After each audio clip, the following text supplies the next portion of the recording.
जय श्री राम भारतवासियों। मैं दिवाकर सिंह वर्तमान भारत में आप सबों का स्वागत करता हूं। मित्रों, मैं हमेशा अपने इस चैनल वर्तमान भारत में अपने राजनीतिक विचार प्रकट करते रहता हूं। आज इसी श्रृंखला में मेरा एक राजनीतिक विचार है लोकतंत्र और ओलिगार्की के संबंध में। तो मित्रों, आज के समय में विश्व के किसी भी कोने में कमोबेश सभी देश अपने आप को लोकतांत्रिक राष्ट्र ही मानते हैं और बताते भी हैं। जन सामान्य में यह आम धारणा है किसी न किसी भी देश में आज के समय में लोकतंत्र है। वह लोकतंत्र का कोई भी रूप हो सकता है। शासन प्रणाली कोई भी रूप हो, संघीय शासन प्रणाली हो, संसदीय लोकतांत्रिक प्रणाली हो या फिर साम्यवादी या समाजवादी शासन प्रणाली हो, सब कहीं ना कहीं अपने आप को लोकतंत्र ही घोषित करना चाहती हैं। अर्थात वो बताती हैं कि वह जनता का शासन है और जनता से ही शासन करने की शक्ति अर्जित करती है, ऐसा वह घोषणा करती है। लेकिन वास्तव में यह लोकतंत्र के छद्म में चलने वाली शासन प्रणालियां हैं। वास्तव में एक भी लोकतंत्र नहीं है। वास्तव में जिस प्रकार की आज के समय में शासन प्रणाली चल रही है उसका राजनीतिक दर्शन में नाम है ओलिगार्की। राजनीतिक दर्शन के दृष्टि से यह शासन प्रणाली ओलिगार्की है। राजनीति विज्ञान की जब बात आती है, राजनीति शास्त्र की जब बात आती है तो उसमें इसे छिपा दिया जाता है, क्योंकि अगर ओलिगार्की कहा जाए तो फिर पॉलिटिकल पार्टीज और पॉलिटिकल सिस्टम जो है वह बेनकाब हो जाएगा, जनता के सामने एक्सपोज हो जाएगा कि हम लोग कह तो रहे हैं लोकतंत्र, लेकिन वास्तव में हम लोग चला रहे हैं कुलीन तंत्र। ओलिगार्की अल्पतंत्र या कुलीन तंत्र है। और इसकी विशेषता क्या है कि एक ऐसा सामाजिक संगठन होता है ओलिगार्की। ओलिगार्की एक ऐसा सामाजिक संगठन होता है जिसमें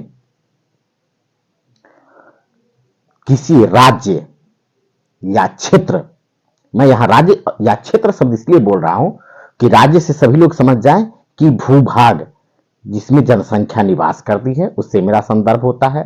क्षेत्र का भी मतलब यही होता है कि किसी राज्य में विभिन्न प्रकार के सामाजिक संगठन या समूह होते हैं।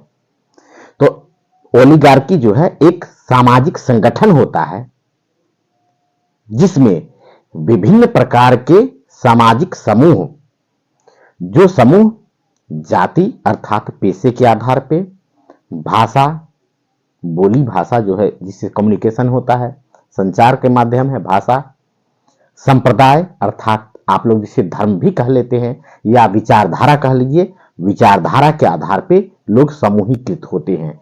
किसी राज्य में मनुष्य पेशा अर्थात जाति, कुलवंश, संप्रदाय अर्थात विचारधारा या संस्कृति के आधार पे समूहीकृत होते हैं।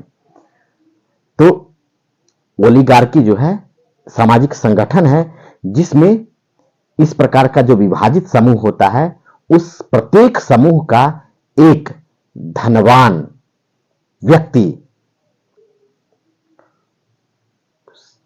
समूह का नेतृत्व करता है और उस समूह का के प्रति उत्तरदायी होता है और वह सब आपस में एक संगठन बनाते हैं। वह ओलिगार्की है और इस प्रकार से वह राज्य का प्रशासन संभालते हैं। ओलिगार्की को मैंने स्पष्ट किया और ये ओलिगार्की है। इसी को एक बार और स्पष्ट कर दूं कि किसी राज्य या क्षेत्र के विभिन्न प्रकार के समूह, विभिन्न प्रकार के सामाजिक समूह जो होते हैं उनके आर्थिक रूप से संपन्न अर्थात धनवान व्यक्ति अपने समाज के प्रति उत्तरदायी होते हैं, यानी अपने समूह के प्रति उत्तरदायी होते हैं। वह आपस में एक संगठन बनाते हैं। तो यह शासन प्रणाली ओलिगार्की कहलाती है। तो इस प्रकार से सामाजिक संगठन बनाते हैं। यह सामाजिक संगठन होता है क्योंकि भिन्न भिन्न समाज के कई प्रकार से वर्गीकरण कर दिया जाता है या वर्गीकृत होता है समाज, उस सभी में का एक एक धनवान व्यक्ति या प्रभावशाली व्यक्ति मिलकर के संगठन बना लेता है। तो यह ओलिगार्की है। तो आज इस ओलिगार्की को मैंने स्पष्ट किया कि ओलिगार्की इसी प्रकार से होती है। इसे कुलीन तंत्र या अल्पतंत्र भी कहते हैं और विश्व में इस प्रकार की तंत्र प्राचीन काल में भी थे। भारत में भी गणराज्यों और गणसंघों में इस प्रकार के तंत्र थे जहां कुलीन लोगों की एक सभा या परिषद होती थी जो अपने राज्य का प्रशासन देखती थी।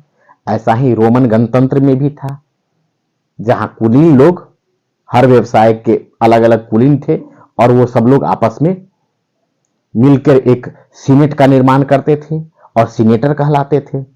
जैसे भारत में गण प्रमुख या गण कहलाते थे, उसी प्रकार रोम में था सीनेटर कहलाते थे और वो सीनेटर लोग एक सीनेट में बैठते थे, एक संगठन था और उसका एक डिक्टेटर चुन लेते थे। इस प्रकार से वो लोग अल्पतंत्र चलाते थे। इसी प्रकार से यूनान में भी ओलिगार्की थी, एथेंस में, वहां पर भी ओलिगार्की थी और समय समय पर ओलिगार्की आती रही। जैसे मौर्यन अंपायर के बाद जब राज सत्ता विखंडित हुई तो कुषाणों के अंदर भी ओलिगार्की थी, जिसे और बाद में जैसे कि यौधेय, वाकाटक, बहुत सारे अलग अलग गण उत्पन्न हो गए। लेकिन आज के समय में भी ओलिगार्की पाई जाती है और ओलिगार्की हमेशा लोकतंत्र का छद्म क्रिएट करती है। अपने आप को लोकतंत्र ही कहती है, होती तो ओलिगार्की है लेकिन कहती लोकतंत्र है। जैसा कि अभी विश्व के भिन्न भिन्न देशों में ओलिगार्की है जो अपने आप को कहता तो कि हम लोकतंत्र हैं, चाहे संघीय लोकतंत्र अमेरिका का हो, संसदीय लोकतंत्र ब्रिटेन का हो या भारत का संघीय संसदीय लोकतंत्र हो। अपने आप को ये सब लोकतंत्र ही कहते हैं लेकिन इनका स्वरूप भी ओलिगार्की का है। और ओलिगार्की का दूसरा रूप जो है आप देख सकते हैं साम्यवादी देश चाइना में और साम्यवादी रूस में भी इसी प्रकार का संघ है। उसमें भी कुलीन तंत्र ही है। अपने आप को तो वो ज्यादा डिक्टेटरशिप दिखाता है। और जैसे मैंने पिछली वार्ता विश्व की प्रमुख शासन प्रणालियों में मैंने लोकतंत्र से अधिनायकवाद में परिवर्तन को बताया है, उसी प्रकार से ओलिगार्की जो है अधिनायकवाद ही है, परंतु ओलिगार्की जो है अपने आप को कहता लोकतंत्र है।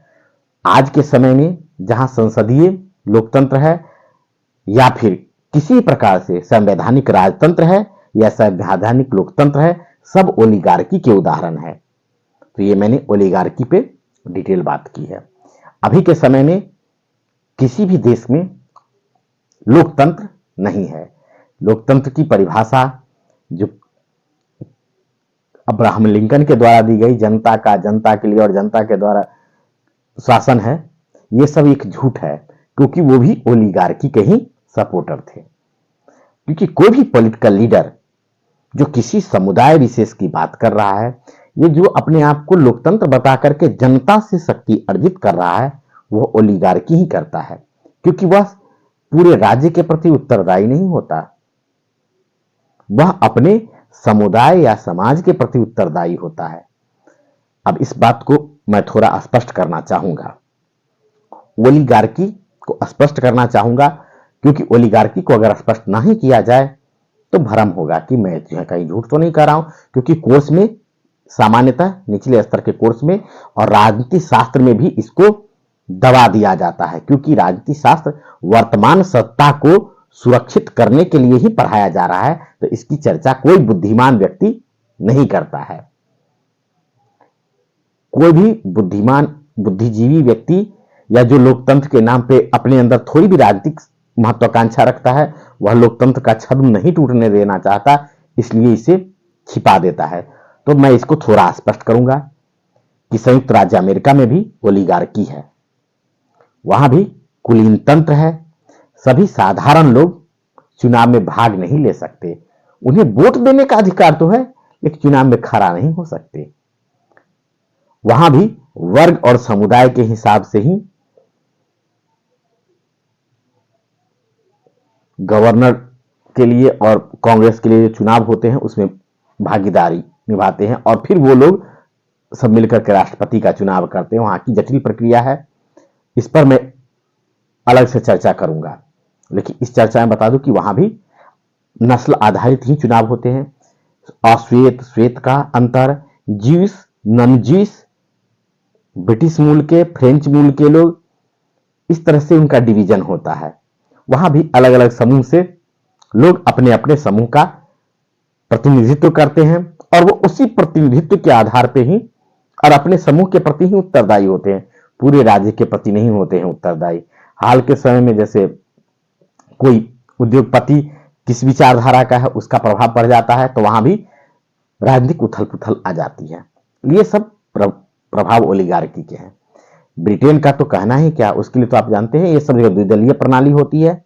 फिर भी वहां पर प्रत्येक दल में समाज के अलग अलग समूह जो होते हैं उसका एक एक धनवान व्यक्ति अपने अपने वर्ग या समुदाय का प्रतिनिधि बन करके सीनेट में या संसद में चयनित होकर जाता है और एक संगठन बनाता है जिसे सरकार कहा जाता है।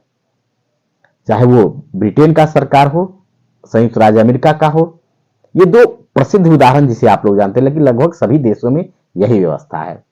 साम्यवादी देशों में यह व्यवस्था इतनी कठोर है क्योंकि वहां डिक्टेटरशिप है, ये माना जाता है और बाहर मीडिया में सूचना आती नहीं है। लेकिन वहां तो ओलिगार्की स्पष्ट है, वहां पर तो और साधारण लोग तो चुनाव लड़ने की औकात भी नहीं रखता और वहां सामूहिककरण, सामाजिक सामूहिककरण का विशुद्ध रूप से वर्गीकरण अर्थव्यवस्था के ढंग पर किया गया है। तो वहां पर तो और कठिन कार्य हो जाता है। साम्यवादी देशों को उदाहरण देना भी कठिन होता है, लेकिन वहां पर स्पष्ट ओलिगार्की है। कहेंगे सब कि हम लोकतंत्र ही हैं या साम्यवादी व्यवस्था, लेकिन साम्यवादी व्यवस्था तो ओलिगार्की से डिक्टेटरशिप में बदल चुकी व्यवस्था है। इस पर अलग से चर्चा करूंगा मैं। अब रही बात भारत की बात, तो भारत में भी ओलिगार्की ही है। भारत में ओलिगार्की को तो आप बड़ी आसानी से समझ सकते हैं। भारत में जातीय विभाजन, सांप्रदायिक विभाजन इतना स्पष्ट है कि आप देखते हैं कि प्रत्येक पार्टी में प्रत्येक जिस क्षेत्र का वह प्रतिनिधित्व करती है पार्टी, उस क्षेत्र में पाए जाने वाले सभी सामाजिक वर्गों से एक एक नेता को पार्टी में स्थान अवश्य दिया जाता है और वह नेता साधारण व्यक्ति नहीं होता, वह उस समाज का सुविधा संपन्न और आर्थिक रूप से सबल व्यक्ति होता है और वही व्यक्ति सरकार का हिस्सा बनता है, अर्थात उसका चयन होता है ओलिगार्की में और वो सब मिलकर के एक संगठन बनाते हैं जिसे सरकार कहते हैं। चाहे विधानसभा स्तर पे हो या लोकसभा स्तर पे हो, संघीय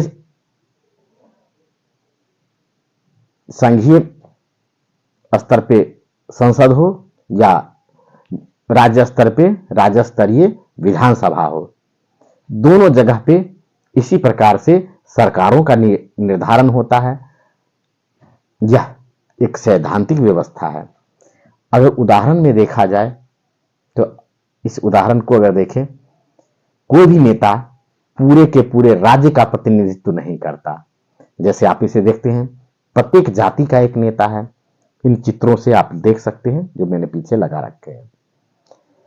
हर जाति का एक पार्टी भी है, हर जाति का एक नेता भी है और जहां चुनाव की बात आती है तो हर पार्टी कोशिश करती है कि हर जाति से एक नेता हो, हर समुदाय से एक नेता हो, हर संप्रदाय से एक नेता हो और वो सदन में तो कम से कम प्रतिनिधित्व उसका जाति आधारित ही होता है, संप्रदाय या समुदाय आधारित होता है। मुसलमान का नेता मुसलमान का नेता होता है, वह हिंदू का नेता नहीं होता है। किसी भी जाति का नेता वो अपने जाति का नेता होता है, पूरे देश का नेता नहीं होता है और वो उसी जाति के हित के प्रति समर्पित होता है, सबके प्रति समर्पित नहीं होता। ये किसी से छिपी हुई बात तो नहीं है। अभी भी देखते होंगे, अक्सर कहते थे ये पार्टी क्षेत्रीय पार्टी है, जातिवादी पार्टी है। अरे केंद्रीय स्तर पर भी देखिए केंद्रीय स्तर पर जो भारत में सरकारें बन रही हैं और या चुनाव हो रहे हैं, वहां पर भी आप इसी प्रकार की प्रणाली देखेंगे। हर नेता अपने जाति का नेता है। संसद में जाने के बाद वह अपने जातीय गौरव की बातें करता है। वह अपनी सत्ता उस जाति समूह से ही प्राप्त करता है और उस जाति का गरीब व्यक्ति तो बिल्कुल नहीं होता। उस जाति का वह अमीर व्यक्ति होता है और उस जाति का प्रतिनिधित्व करता है और उस जाति के प्रति समर्पित भी होता है। अगर वह अपनी जाति के प्रति समर्पित नहीं होता है तो उसका अस्तित्व भी समाप्त हो जाता है। तो इस प्रकार से यह विशुद्ध रूप से ओलिगार्की है। तो मैंने ओलिगार्की को पूरी तरह से स्पष्ट कर दिया। तो आज की वार्ता में मैंने ओलिगार्की को स्पष्ट किया। ओलिगार्की को सभी लोग समझ गए होंगे। अगर ये मेरा विशुद्ध रूप से राजनीतिक विश्लेषण है। अगर किसी व्यक्ति को इससे शैक्षिक क्षेत्र में सहायता मिलती है तो मात्र इसे एक संयोग माना जाएगा। तो मेरी वार्ता यहीं तक। तब तक के लिए नमस्कार, धन्यवाद।